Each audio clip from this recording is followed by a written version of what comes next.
Alors, dernière petite précision avant de passer à l'instruction et expression. Donc ici, on a vraiment une fonction. Hein. On va le mettre en commentaire. Donc là, on retrouve Toto, hein, c'est-à-dire qu'elle retourne Toto, c'est ce qu'on lui demande. Mais s'il y a absence de l'instruction return, donc on va refaire une fonction. Donc on refait une fonction Toto, mais cette fois-ci, on ne va pas mettre return, on va mettre une autre instruction, comme par exemple window, hein, pas Windows, window.print. Donc pour imprimer du texte dans une page, on va remettre Toto. Hein. Donc dans cette fonction-là, il n'y a pas d'instruction return. Donc il ne s'agit pas d'une fonction, en réalité, on appelle ça une procédure. Voilà, c'est la différence entre la fonction et la procédure. Il y a toujours une fonction return dans une fonction. Hein. Donc on sait, on peut nous renvoyer une info pour savoir si ça a marché ou pas. Dans une procédure, il n'y en a pas. Vous voyez, je vais le faire. Voilà. Undefined, c'est la valeur par défaut. On ne sait pas ce qui s'est passé. Est-ce que ça a imprimé ou pas? On ne saura pas. Voilà. Sur ce, on va attaquer donc cette partie importante sur l'instruction et l'expression. Quelle différence entre une instruction de fonction et une expression de fonction?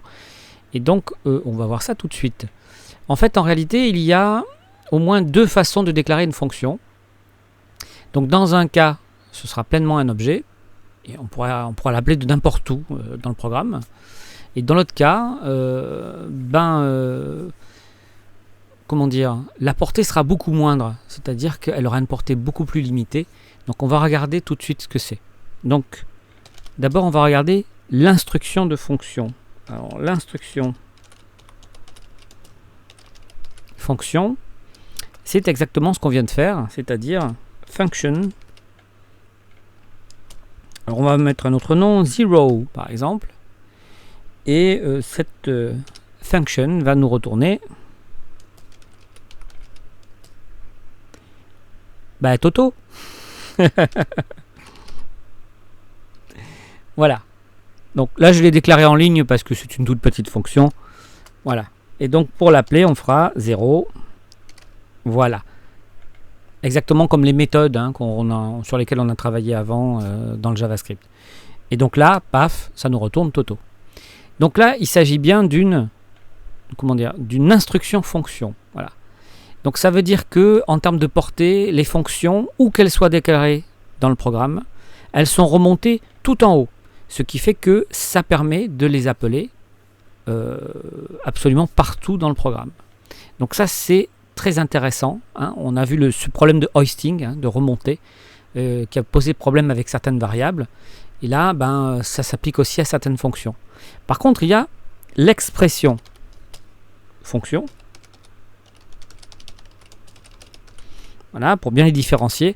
L'expression fonction, c'est quand on va passer par l'intermédiaire d'une variable. Donc on va appeler var0 égale function. Voilà. Alors c'est ce type d'écriture qu'on retrouve beaucoup dans jQuery, hein, parce que c'est une écriture fonctionnelle. Et donc return Toto, hein. Ça change rien. Alors ça marche très bien aussi, hein, c'est pas le problème. Ouh, j'ai oublié le Z. Décidément, j'oublie toujours quelque chose. Je suis assez distrait finalement. Voilà, donc voilà, ça marche, hein, sans problème.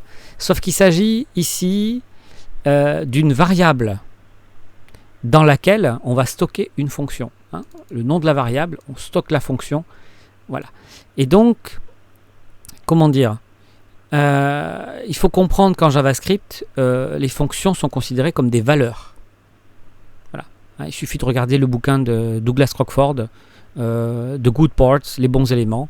Alors en français, c'est page 131. Je ne connais pas la page par cœur en anglais. Je pourrais vous donner la référence. Ici, 0 est le nom de la variable contenant une fonction. C'est la différence entre une expression de fonction et un objet fonction, hein, une instruction. fonction.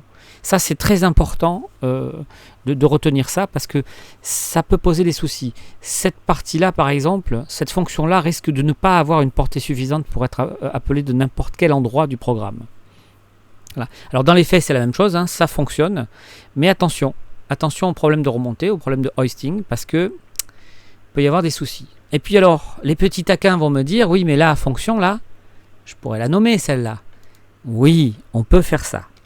Alors ça s'appelle comment? Je vais le rajouter après. On pourrait faire var0 égale function. Voilà. Et puis je l'appelle ma fonction. Voilà.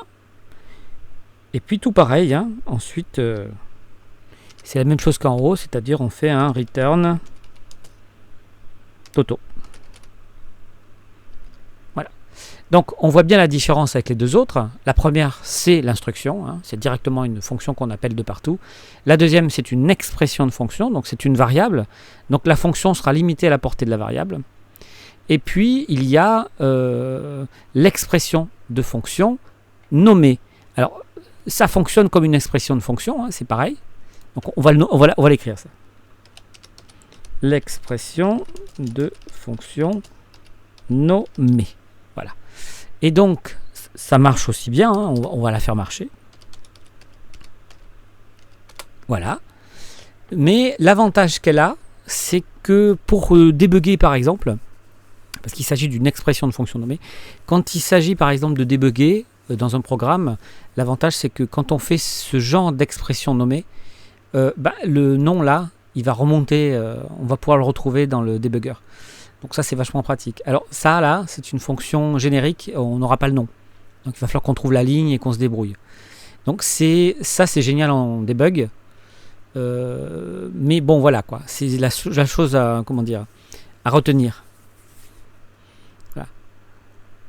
Moi, je conseille quand même, on va dire, dans l'usage d'un programme classique, plutôt de se fier à l'instruction plutôt qu'à l'expression, parce que vous aurez moins de problèmes de portée, ce sera plus facile à gérer. Voilà. On verra plus tard avec jQuery comment on se sert de l'expression de fonction dans la programmation fonctionnelle. Voilà, c'est tout pour cette partie. Si vous avez aimé, mettez un pouce bleu, partagez, commentez, mais surtout abonnez-vous. Vous serez alerté des nouveautés et quand il y aura assez d'abonnés, il y aura des bonus.